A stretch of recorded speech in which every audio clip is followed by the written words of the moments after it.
Cameraman చూపి అక్కడ మళ్ళీ ఫోకస్ చేయి మొత్తం. ఇది వచ్చేసరికి లెక్చర్ హాల్ కాంప్లెక్స్లో మళ్ళీ కింద అండర్ గ్రౌండ్ ఇది కూడా ఉంటుంది, లెక్చర్ హాల్ ఉంటుంది, మళ్ళీ అప్పర్ కూడా ఉంటుంది.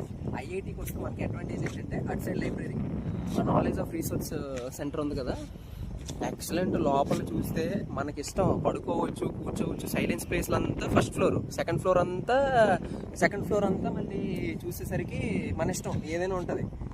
అక్కడ బుక్కులు తీసి మళ్ళీ కూర్చొని చదువుకోవచ్చు హ్యాపీగా. ఇది వచ్చేసరికి లెక్చరర్స్ వాళ్ళందరూ ఉంటారు అనమాట.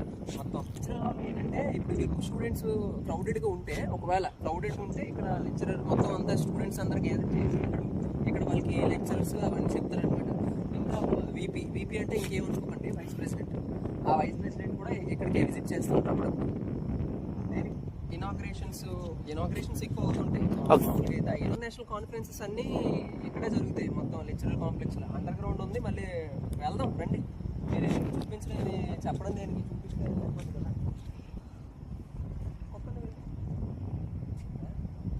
అసలు వినట్లేదు కుక్క. మొత్తానికి వాతావరణం మాత్రం దంచేసిందిరా. Cameraman focus. ఇది ఐఐటికి రావాలి ఒకసారి, నా అదృష్టం లేదు. అదృష్టం ఇక్కడ చదివే అదృష్టం లేదు. మనోడికి ఉంది, మనోడి వల్ల నేను వచ్చాను. మొత్తానికి ఎక్సలెంట్ వ్యూ రామమ్మ. అది చూపిరామమ్మ మొత్తానికి.